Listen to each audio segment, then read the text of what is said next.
Guys, সকলকে স্বাগত জানাচ্ছি বিআর মাসুদ ব্লগের আরও একটা নতুন ব্লগিং ভিডিওতে। বন্ধুরা, আজকের এই বাস জার্নি ব্লগটা আমি সাজিয়েছি চট্টগ্রামের হাটহাজারী থেকে একেবারে রাজশাহীর গোদাগাড়ি পর্যন্ত। সো বন্ধুরা, আজকে আমি কভার করব মোট 602 কিলোমিটার রাস্তা। সময় লাগবে 14 থেকে প্রায় 16 ঘন্টা। সো অনেক লম্বা একটা জার্নি, আর এই জার্নিতে আমার সঙ্গী হচ্ছে তুহিন এন্টারপ্রাইজ। সো আপনারা দেখতে থাকুন আমার আজকের এই ভিডিও।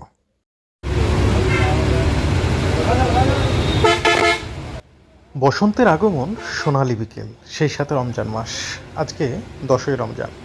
রওনা দিয়েছি চট্টগ্রামের ফটিকছড়ি থেকে একেবারে রাজশাহীর উদ্দেশ্যে। আজকের যাত্রাপথে আমি কাভার করব মোট 602 কিলোমিটার।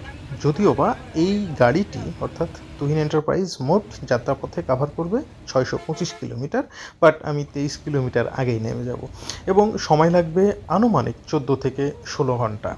তো বন্ধুরা, আজকের যাত্রা তুহিন এন্টারপ্রাইজে চট্টগ্রাম থেকে অর্থাৎ ফটিকছড়ি থেকে সোজা রাজশাহীর উদ্দেশ্যে। এখন ঘড়িতে সময় 4:50, অর্থাৎ ইফতারির জন্য এখনও প্রায় 1 ঘন্টা সময় বাকি আছে।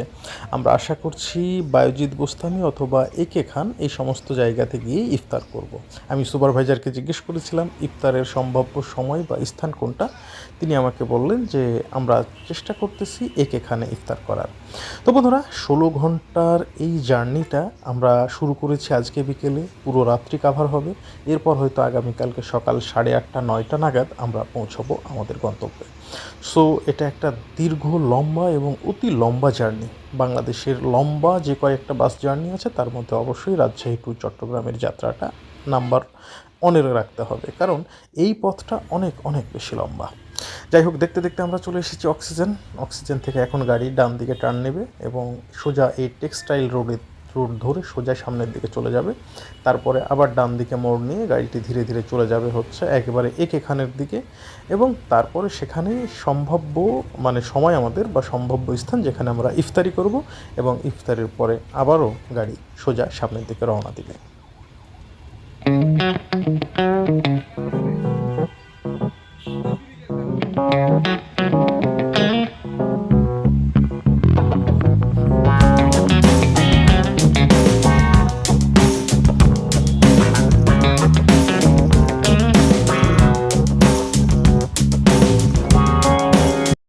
দর্শক, এটাই হচ্ছে গাড়ির সিটিং ক্যাপাসিটি। অনেক ওয়েল আমার কাছে মনে হয়েছে। এই যে এটা হচ্ছে হাতল, সামনে পা রাখার জন্য একটা র্যাকের ব্যবস্থাও আছে, এবং গিয়ার সেট আপে যে দেখতে পাচ্ছেন একদম বেডের মতো শুইয়ে দেওয়া যায়, তবে বেডের মতো শোয়ানো যাবে না যেহেতু পিছনে যাত্রী আছে। সব মিলিয়ে একটা লাক্সারি বাসে যেরকম হওয়া উচিত, বিজনেস ক্লাস বাস, লাক্সারি বলবো না, বিজনেস ক্লাস বাস যেমন হওয়া উচিত ঠিক তেমনটাই এটা।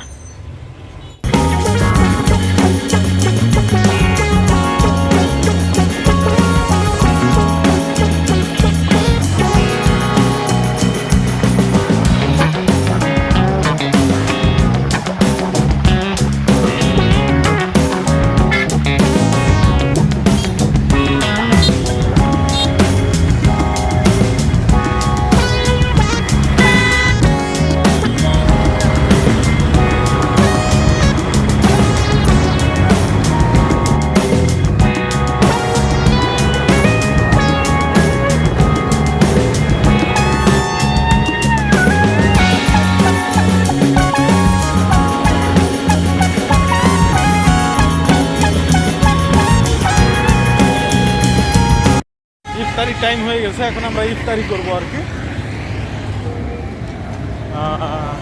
আর জাস্ট 1 মিনিট সময় আছে, এখন ইফতারির সময়।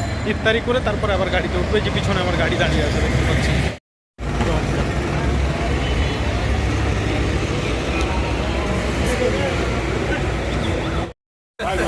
আলহামদুলিল্লাহ, তুহিন গাড়ির স্টাফরা যাত্রীদের জন্য ইফতারের আয়োজন করছে। আল্লাহ তাদেরকে বারাকা দেখ, অন্তর থেকে দোয়া করি। দীর্ঘ প্রায় 10-12 বছর এই লাইনে যাতায়াত করতেছি, কোনোদিন এই আন্তরিকতা দেখিনি।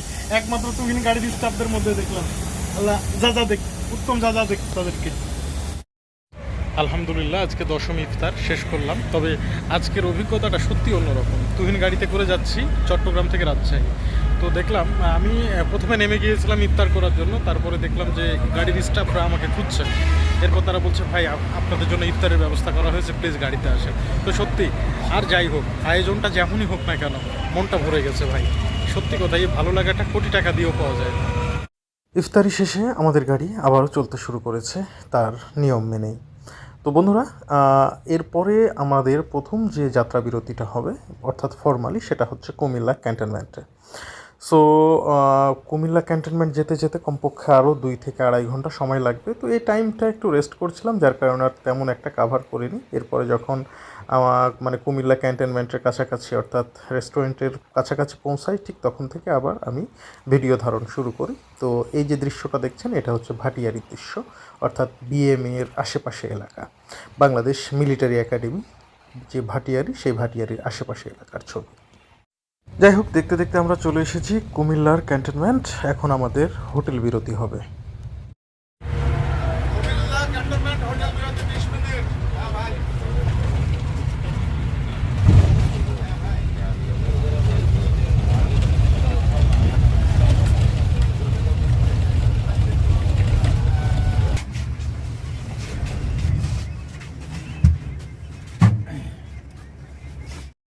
এখন বাজছে রাত্রি 10:30।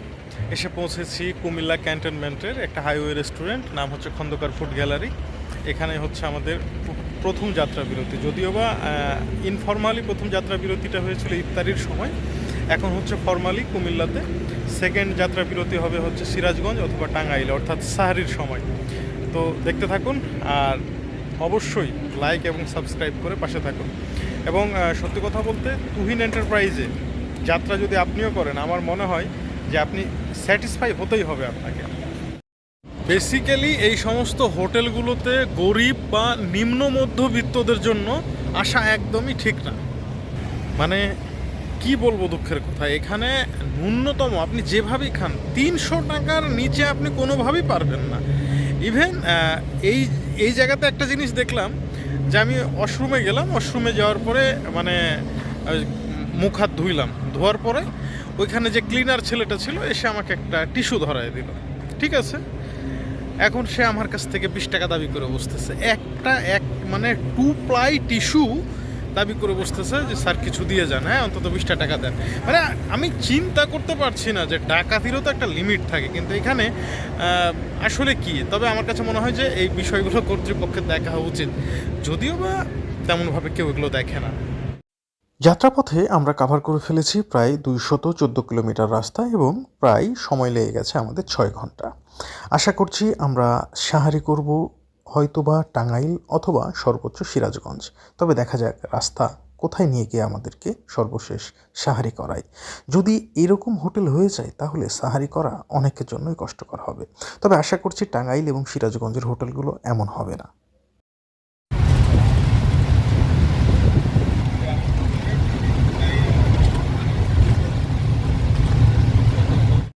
আমাদের দ্বিতীয় যাত্রা বিরতি সেহরির কারণে দেওয়া হয়েছে টাঙ্গাইলের এলেঙ্গাতে। ইতিমধ্যে আমরা কাভার করে ফেলেছি 346 কিলোমিটার রাস্তা এবং প্রায় 12 ঘন্টা সময়।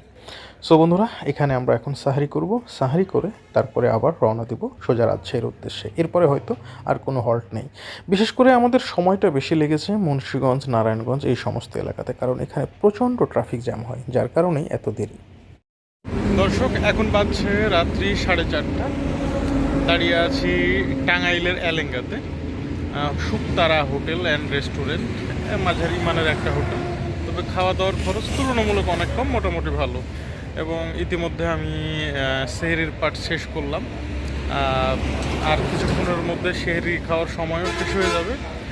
তো আলহামদুলিল্লাহ, এখন পর্যন্ত জার্নির অভিজ্ঞতা আমার অনেক চমৎকার। তবে কুমিল্লার রেস্টুরেন্টের বিষয়টা সত্যিই বলার মতো নয়। যাই হোক, আর হয়তো ঘন্টা 3-1-এর মধ্যে আমি রাজশাহী পৌঁছে যাব, অর্থাৎ 4:30 বাজছে, তো 7:30 থেকে 8টার মধ্যে ইনশাল্লাহ আমি আমার নির্দিষ্ট গন্তব্যে থাকবো। চলুন যাওয়া যাক।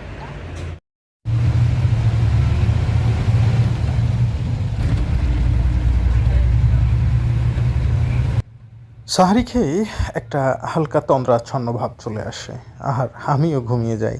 ঘুমটা যখন ভাঙলো তখন দেখি আমি একদম রাজশাহী শহরের মধ্যে চলে এসেছি।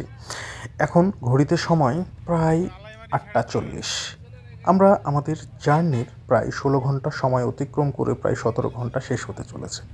জার্নিরও আর বেশি সময় বাকি নেই, অর্থাৎ এই গাড়ি যাবে যেহেতু চাঁপাইনবাবগঞ্জ পর্যন্ত, সো আর 50 কিলোমিটার বাকি আছে।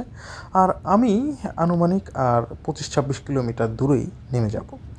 সো বন্ধুরা, একটা বিষয় বলে রাখি, তুহিন এন্টারপ্রাইজ বাংলাদেশের খুব পরিচিত একটা পরিবহন সার্ভিস।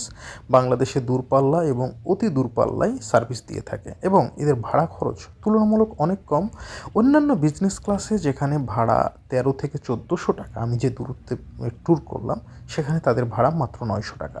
বাট গাড়িটি কিন্তু লোকাল নয়, সার্ভিস অবশ্যই ভিআইপি, তারা রাস্তায় কোনো লোকজন ওঠায় না এবং এই স্টাফদের আচরণ সত্যি অনেক অনেক কী বলবো, যে কোনো উন্নত মানের মানে পরিবহন সার্ভিসের চাইতেও অনেক বেটার। তো বন্ধুরা, আজকের ব্লগ আমি এখানে শেষ করতে চলেছি। কেমন লাগলো আপনাদের অবশ্যই আপনারা কমেন্টস করে জানাবেন। এবং আপনাদেরকে বলে রাখি, আসলে আমি তো কোনো প্রফেশনাল ব্লগার নই, তাই হয়তো খুব ভালোভাবে ব্লগ তৈরি করতে পারি না, তবে চেষ্টা করি আমার নিজের অভিজ্ঞতাটুকু আপনাদের সাথে শেয়ার করার। সকলে ভালো থাকবেন, আগামীতে দেখা হবে আবারও নতুন কোনো ভিডিও ব্লগে। ততক্ষণের জন্য বিদায় নিচ্ছি। আসসালামু আলাইকুম ওয়া রাহমাতুল্লাহ।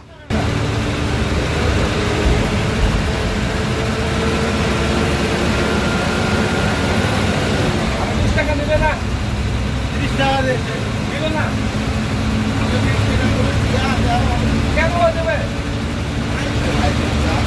ভাঙান 20 টাকা, 10 টাকা, 30 টাকা করে যত টাকা দিয়ে এখানে টাকা খরচ করে দেন।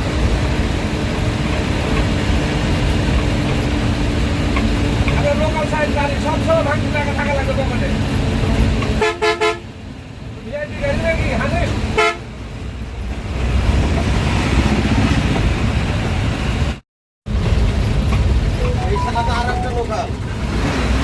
লোকাল নামে তো ভিআইপি